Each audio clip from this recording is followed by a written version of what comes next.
किसी राज्य में एक राजा और एक रानी रहते थे। उनकी दो बेटियां और दो बेटे थे। उनकी एक बेटी का नाम अमावस्या और दूसरी बेटी का नाम पूर्णिमा था। पूर्णिमा बहुत ही धार्मिक स्वभाव की थी। वह हमेशा पूजा पाठ किया करती थी और गाय की सेवा किया करती थी। घर का सारा काम भी करती थी। लेकिन अमावस्या का पूजा पाठ में कोई मन नहीं लगता था। वह कभी भी न तो कोई पूजा करती, न ही कोई घर का काम करती थी। दोनों बहनें एक दूसरे से बहुत प्यार करती थीं। राजा रानी का व्यवहार भी पूर्णिमा के प्रति अच्छा नहीं था। वह अमावस्या को तो चाहते थे और अपने दोनों पुत्रों से भी प्यार करते थे, लेकिन पूर्णिमाशी को नहीं करते थे। धीरे धीरे समय निकलता है। राजा रानी के बच्चे बड़े हो जाते हैं। राजा अपने दोनों बेटों का विवाह कर देते हैं। अब बेटियां भी बड़ी हो रही थीं।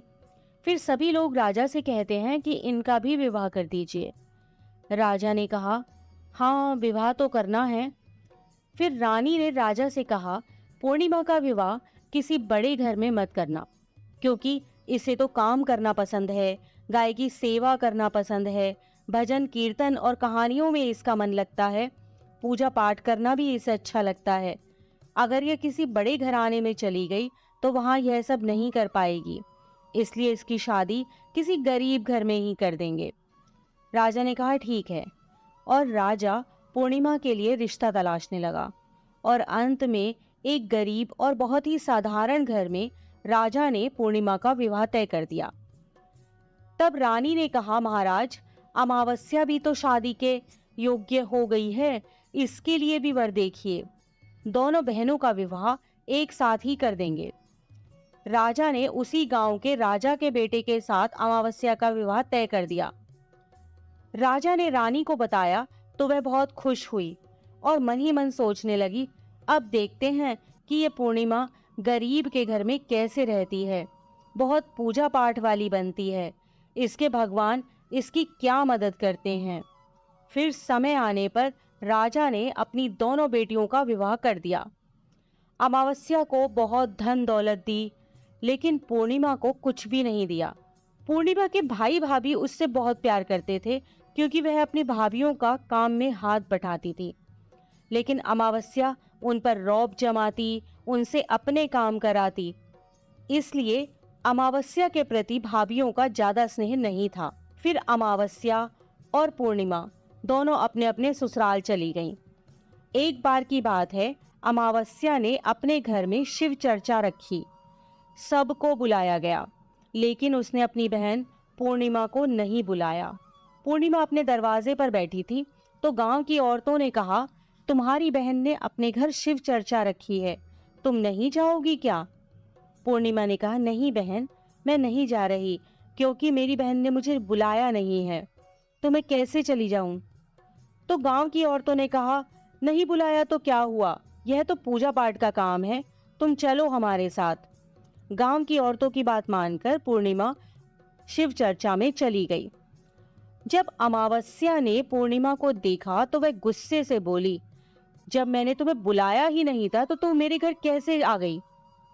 अब आ ही गई हो तो चुपचाप एक जगह बैठी रहना, इधर उधर मत घूमना। उसने पूर्णिमा की गरीबी का भी बहुत मजाक उड़ाया।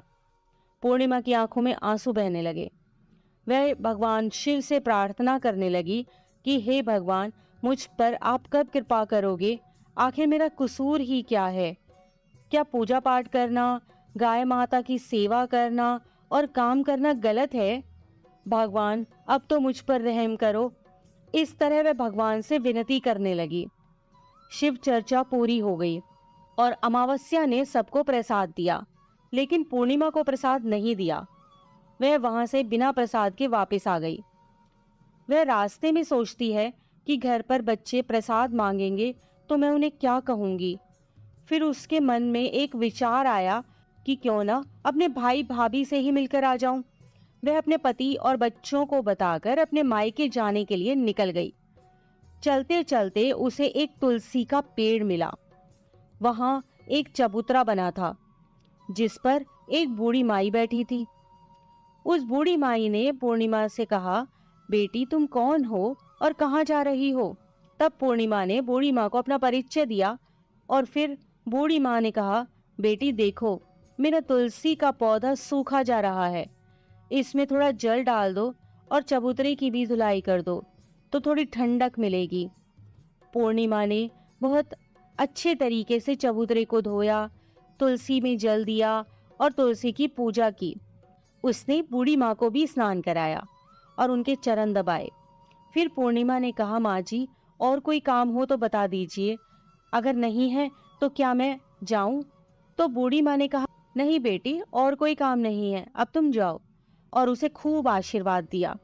लेकिन तुम अपने मायके से लौटते समय मुझसे मिलकर जाना। उसने कहा, ठीक है माँ, और वह आगे चल पड़ी। चलते चलते रास्ते में उसे एक शिव मंदिर मिला। वहां भी एक चबूतरा था, उस पर एक बूढ़े बाबा बैठे हुए थे। वे और कोई नहीं, स्वयं शिव भगवान थे। लेकिन पूर्णिमा उन्हें पहचान नहीं पाई। बूढ़े बाबा ने कहा, तुम कौन हो बेटी? तो पूर्णिमा बोली, क्या बात है बाबा? बाबा ने कहा, बेटी, क्या तुम इस मंदिर की सफाई कर दोगी?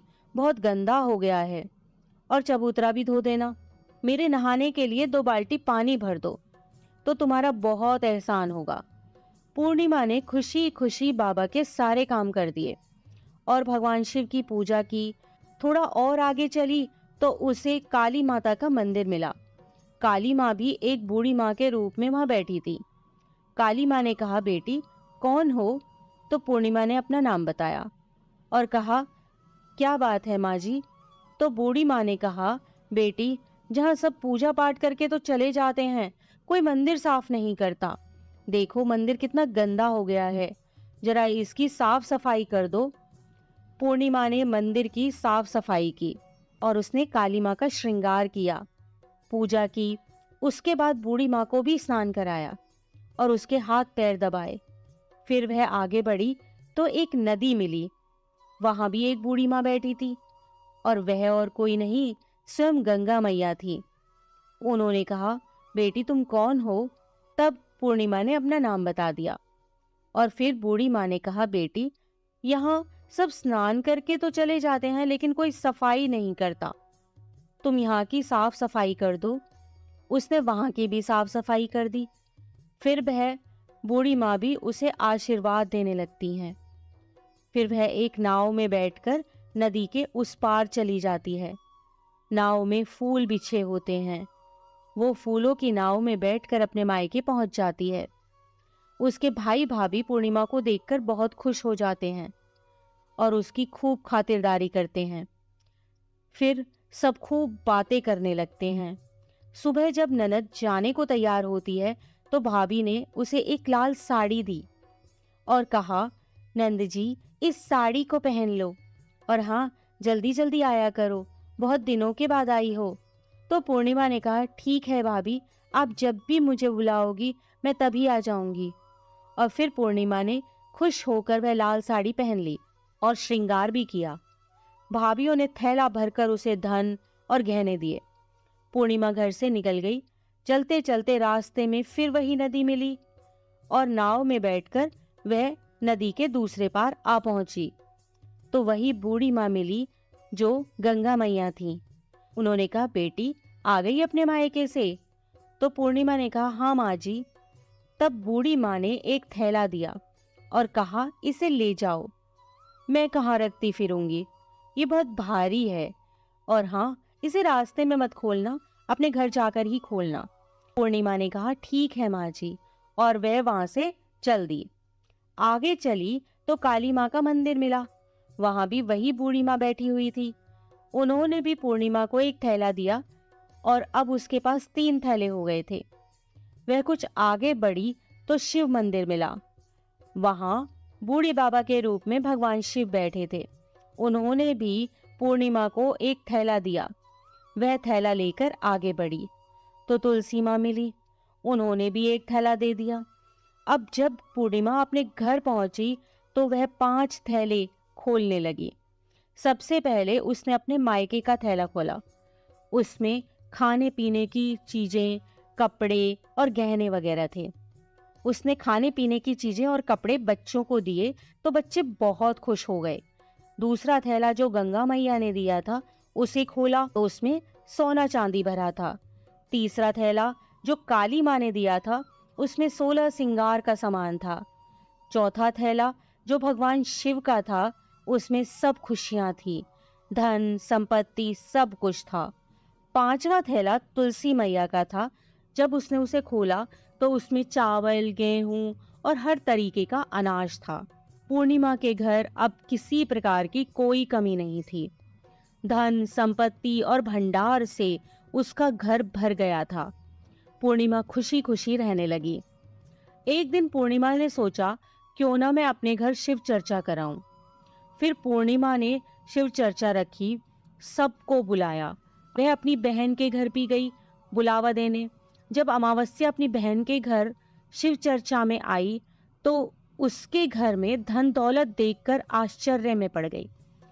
फिर अमावस्या ने पूछा, तुम्हारे पास इतना धन दौलत और वैभव कहाँ से हो गया?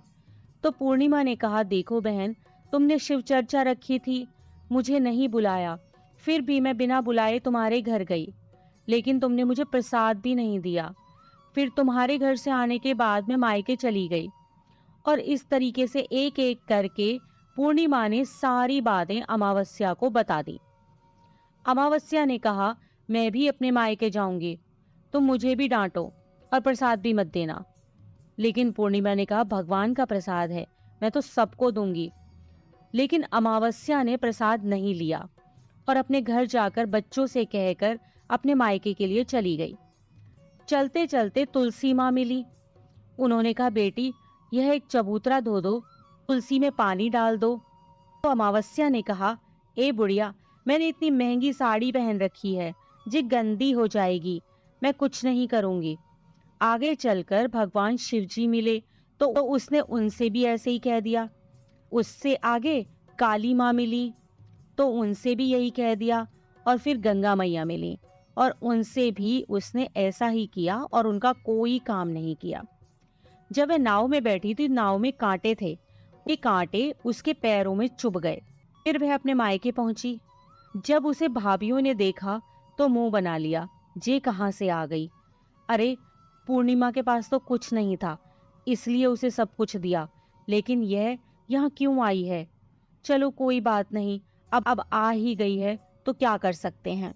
उन्होंने अमावस्या से कहा, आओ जीजी बैठो। अमावस्या खाना खाकर सो गई। सुबह हुई तो अमावस्या ने कहा, भाभी अब हम चलते हैं। तो भाभी ने कहा, ठीक है। तब अमावस्या ने कहा, भाभी, पूर्णिमा को तो आपने थैला भरकर सामान दिया था, मुझे कुछ नहीं। तो भाभी ने कहा, जाओ, तुम्हारे घर थैला पहुंचा देंगे। फिर अमावस्या चल दी तो गंगा मैया मिली। गंगा मैया ने कहा, आ गई बेटी? तो उसने कहा, आपने पूर्णिमा को तो थैला भरकर दिया था, मुझे कुछ नहीं दोगी? तो गंगा मैया ने कहा, ठीक है, जाओ बेटी, हम तुम्हारा सामान तुम्हारे घर भिजवा देंगे। ऐसे ही भगवान शिव ने, काली माँ ने और तुलसी माता ने कह दिया। जब वे घर पहुंची तो उसके आंगन में 5 थैले रखे थे। जब अमावस्या सारे थैले खोलती है तो किसी में मिट्टी, किसी में ईंट पत्थर, किसी में सांप बिच्छू थे। उसने अपना माथा पीट लिया और कहा, हे भगवान, हमें मायके में भी कुछ नहीं मिला और इधर भी कुछ नहीं मिला। फिर अमावस्या दौड़कर पूर्णिमा के पास जाती है और कहती है, तुझे इतना सब मिला लेकिन मुझे तो कुछ भी नहीं मिला। तो पूर्णिमा ने कहा, जब मैं मायके जाती हूँ तो भाभीियों की मदद करती हूँ, तुमने तो भाभीियों की मदद कभी नहीं की, तो भाभी तुमको क्या देती? गंगा मैया को भी तुमने ठुकरा दिया, शिवजी, काली माँ और तुलसी माँ, सबको ही तुमने ठुकरा दिया, इसलिए भगवान ने तुम्हें कुछ नहीं दिया। अमावस्या कहती है, बहन मुझे माफ कर दो, मैंने सदा तुम पर अत्याचार किए हैं, लेकिन इसमें मेरा कोई कसूर नहीं था। तुम मुझे भी विधि बतलाओ जिससे मैं भी भगवान की भक्ति करके सब कुछ पालूंगी। तो पूर्णिमा ने कहा, बहन देखो, 3 ही बातें हैं ज्ञान की। पहली, सब पर दया करना, दूसरी चर्चा करना और तीसरी है 108 बार ओम नमः शिवाय का जाप करना। बहन, भगवान ने जो 3 सूत्र दिए हैं वह प्रसाद के रूप में स्वीकार कर लो और हृदय में बसा लो। मैंने सच्चे मन से भगवान का पूजा पाठ किया, सबकी मदद की, सबका काम किया, इसलिए मुझे सब कुछ मिला। और तुम्हारे पास जो भी था वह भी खत्म हो गया। अमावस्या अपने घर गई और खूब पूजा पाठ करने लगी और भगवान शिव से उसने मन ही मन माफी मांगी। इसी प्रकार की अन्य व्रत एवं पौराणिक कथा कहानियों के लिए हमारे चैनल को सब्सक्राइब और शेयर करें, ताकि आप भी दूसरों तक इन्हें पहुंचाकर धर्म लाभ प्राप्त कर सकें।